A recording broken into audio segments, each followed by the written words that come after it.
Hola, ¿qué tal? ¿Cómo están? Pues aquí queriendo platicar con ustedes sobre un tema que ya está en boga, está en puerta y pronto será asumido. De hecho, ya iniciaron debates, etcétera. Me refiero a la jornada laboral de 40 horas en México, porque pues, México ha sido uno de los últimos grandes países de América Latina en lanzar una reforma para reducir su jornada laboral. Es un tema ya histórico, un debate de escala mundial impulsado sobre todo por gobiernos que son progresistas, como lo han sido los de la Cuarta Transformación, empezando por el querido presidente Andrés Manuel López Obrador y ahora nuestra presidenta Claudia Sheinbaum. Y bueno, pues el panorama general en las leyes de cada país, pues marca un límite entre 44 y las 48 horas. Casi todas las propuestas comparten también que el cambio debe ser gradual, poquito a poquito, ahora sí que de a poquito, como dirían en mi colonia, para amortiguar el golpe hasta llegar a las 40 horas. En Chile ya es un país en América Latina que es pionero en este asunto bajo la presidencia que materializó Gabriel Boric, también Colombia y Brasil está también en este asunto. Bueno, pues esta jornada laboral de 40 horas está siendo programada para que paulatinamente, gradualmente, nos vayamos hacia el 2030, al final del sexenio de la presidenta Claudia Sheinbaum, para que ya tengamos definido bien en todo el panorama laboral del país las 40 horas que serían ya oficiales. El gobierno federal pues ha asumido formalmente el control de este debate, de esta discusión, para reducir, como les decía, la jornada de 48 a 40 horas semanales de trabajo en la República y pues puso fecha para entrada en vigor plena. Lo que buscará un consenso es a través de la participación de todos los grupos, los sindicatos, los empresarios, que también son importantes, los propios trabajadores, el gobierno.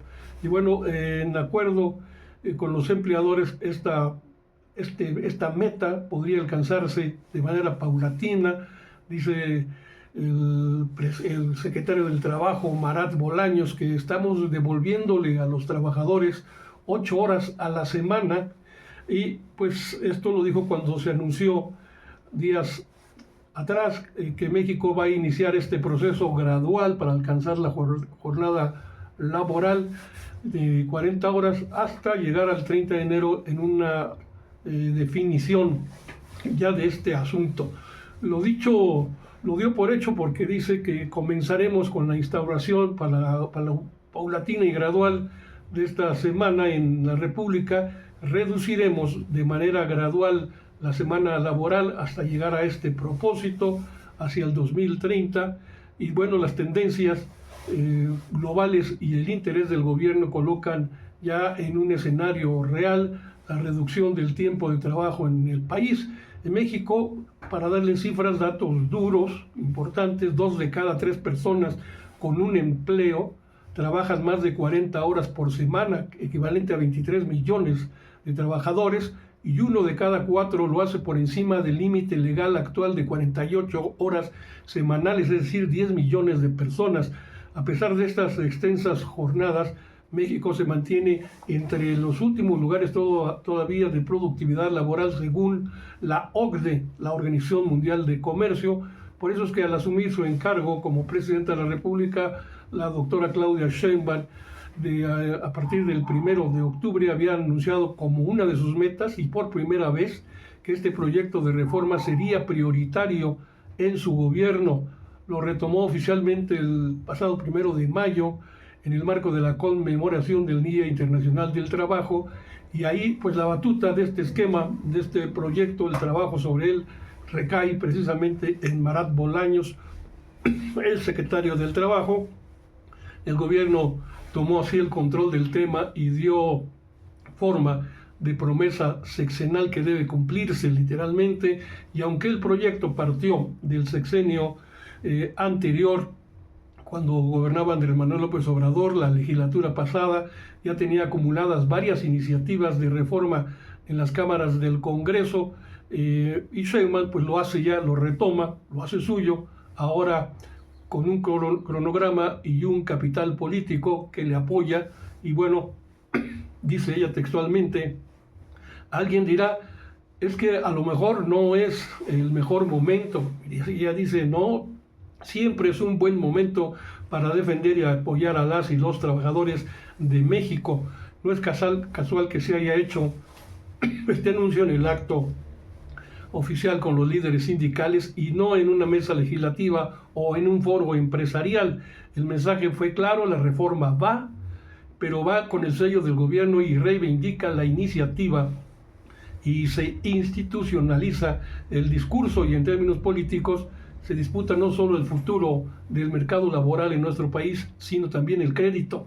Habrá foros, sí, habrá diálogo también, pero también hay una fecha, en enero de 2030 debe estar acabado todo el proyecto, como una promesa de horizonte temporal y el cambio de reglas del juego. No es lo mismo discutir una reforma de calendario que construir una ruta con plazos públicos para conocimiento de todos. Ahora el reto es llenar de contenido pues ese futuro del esquema del mundo laboral en nuestro país.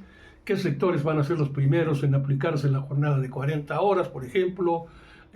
También otras preguntas, si habrá incentivos, qué pasará con las industrias que no tienen formatos de horarios de trabajo tradicionales, qué acompañamiento habrá para las pymes, las pequeñas y medianas empresas, cómo se va a medir este avance. Todo eso tiene que ver por el término de acercándonos a las 40 horas laborales de manera paulatina, para que se vaya conociendo la realidad laboral de México.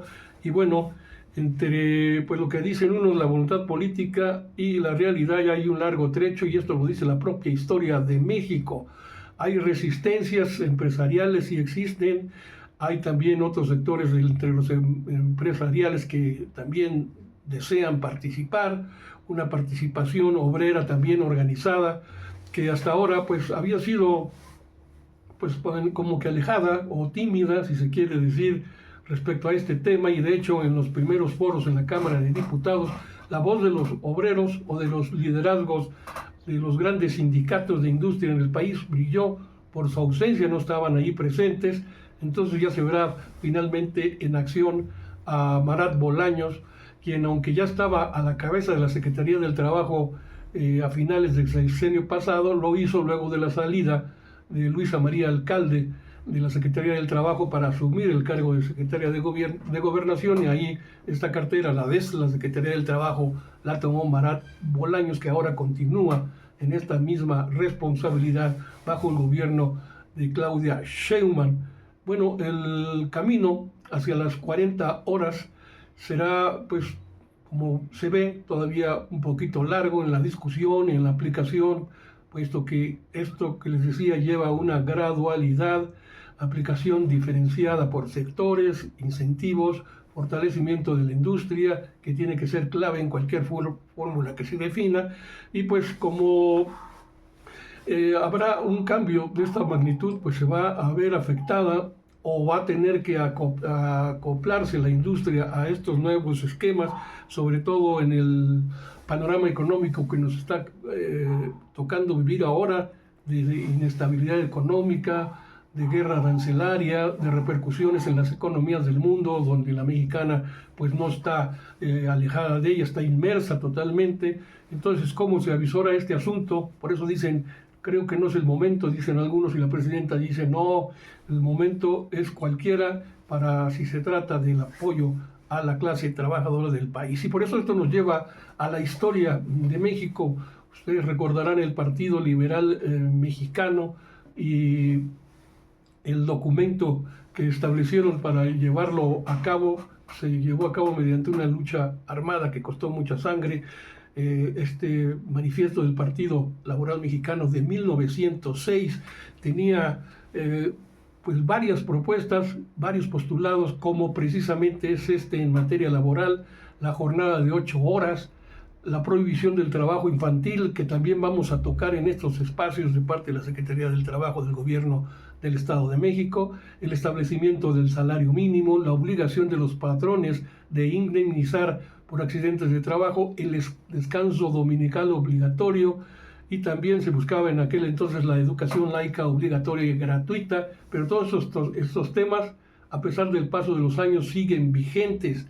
Este programa del Partido Liberal Mexicano, que fue publicado, les decía, en el 1906, tenía como objetivo principal la transformación de la sociedad mexicana, incluyendo en un aspecto importantísimo las condiciones de trabajo, y ahí están los escritos de los hermanos Flores Magón y tantos precursores de la Revolución Mexicana, principios y puntos muy ad hoc con la cuestión de las 8 horas, porque ellos pedían jornada laboral de 8 horas.